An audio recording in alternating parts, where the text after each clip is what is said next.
Hi, it's Adrian here from my agency in Sunbury.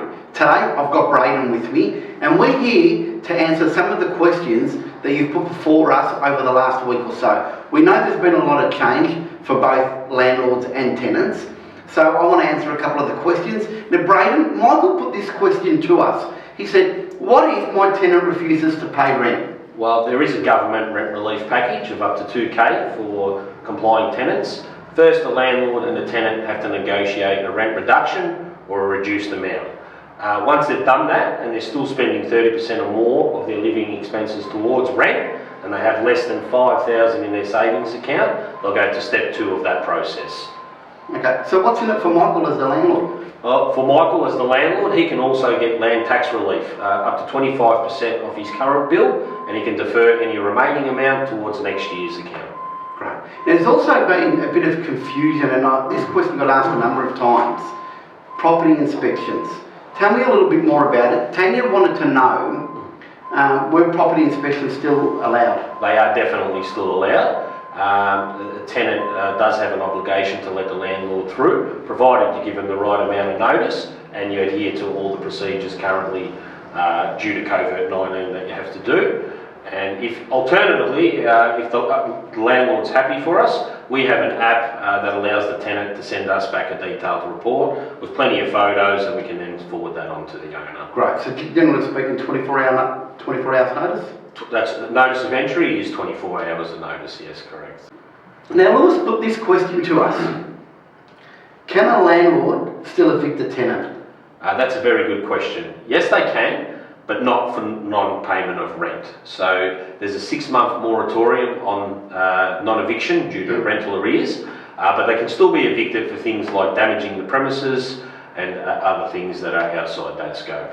Okay. Now David asked a different question. He asked, as a landlord, what happens if I refuse to negotiate, in particular with a rent reduction? Yeah, in those scenarios, what will happen is if they both can't reach a mutual agreement, it'll go to mediation through Consumer Affairs Victoria. And what happens if the mediation is not successful?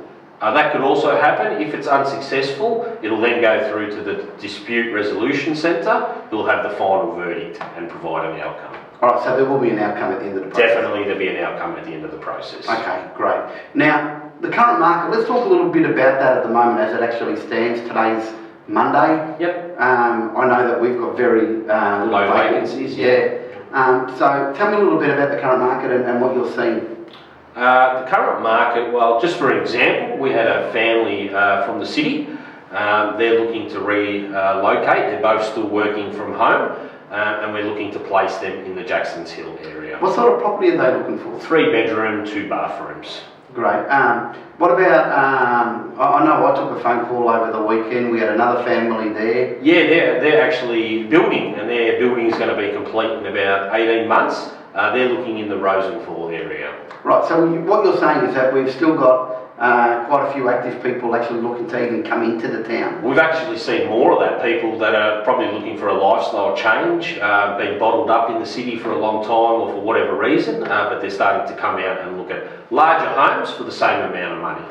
Now, Braeden, Linda asked me another question. She said, Adrian, there are a whole heap of new law changes that are going to come in with regards to tenants, rental properties, landlords, etc. Pets, all that sort of stuff. One of them was regarding allowing pets in homes. Yep. and regulations around that. Now, they were due to come in on the 1st of July. Where does that sit now?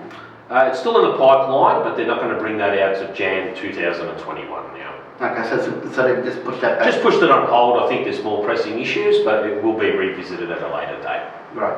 Well, thanks, Braeden, for talking to me today. Now, for everyone else that's out there, if you've got any more questions that you'd like us to answer, please give Braeden or myself a call. We really would love to help you. It's been great talking to you, and we look forward to speaking with you again on our next Q&A session. Take care and have a great week.